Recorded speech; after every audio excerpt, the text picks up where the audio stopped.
आमच्या महाराष्ट्र राज्य राष्ट्रीय वीज कामगार फेडरेशन या संघटनेमार्फत ज्या आमच्या काही कर्मचाऱ्यावर अन्याय झाला आहे याच्या विरोधात आज आम्ही बेमुदत आंदोलन उपोषण करीत आहोत। याच्या पाठीमागची भूमिका की एस.सी. साहेबांना आम्ही याबाबत नोटीस दिली 30 तारखेला आणि 15 तारखेपर्यंतही त्यांनी काही त्याविषयी काही कारवाई केली नाही आणि काल अचानक त्यांनी 7 वाजता एक पत्र दिलं आणि ते आपलं चुजबी पत्र दिले म्हणजे काम न करण्याबाबतचं।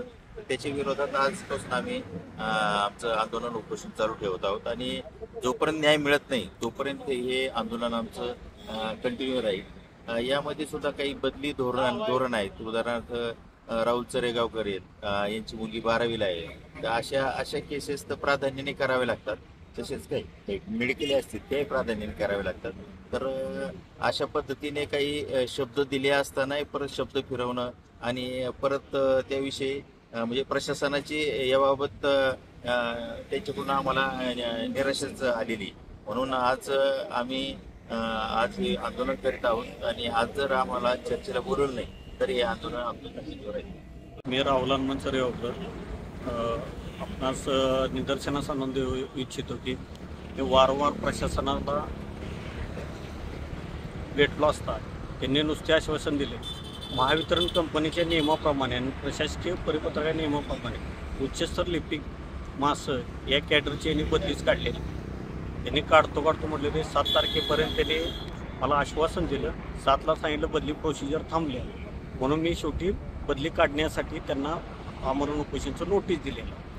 त्या मागण्या आत्तापर्यंत मान्य न झाल्यामुळे संघटनेचे आंदोलन आणि माझे उपोषण हे दोन्ही आजपासून चालू राहणार आहे आणि यापुढे जर नाही केलं तर बेमुदत उपोषण असणार आहे, आंदोलन असणार आहे, हे जास्तीत जास्त तीव्र होईल याची नोंद घेतली। आणि यामुळे जर काही औद्योगिक शांतता भंग झाली किंवा काय झाले याची सर्वस्वी जबाबदारी प्रशासनाची राहील। पण जे आता पद जे भरती करणार होते किंवा जे बदल्या करणार होते ते अचानक थांबायचं कारण काय स्पष्ट झालंय का?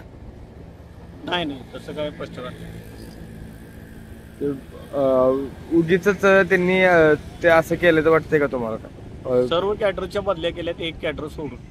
आणि भेटल्यानंतर 7 तारखेला भेटल्यानंतर त्यांनी सांगितलं की सदरच्या बदली प्रोसिजर संपलेली, परंतु उच्चस्तर लिपिक या कॅडरची बदली अद्यापही केलेली नाही। जाणून बुजून केले असं तुम्हाला वाटतंय? हे जाणून बुजून केलेलं आहे आणि वारंवार मानसिक कच्चीकरण केलेलं आहे। सेम असं 2023 साली पण काढलेलं होतं। कॅटेगरी 1 मधून माझा अर्ज असताना त्यावेळेला सुद्धा बदली केलेली नव्हती।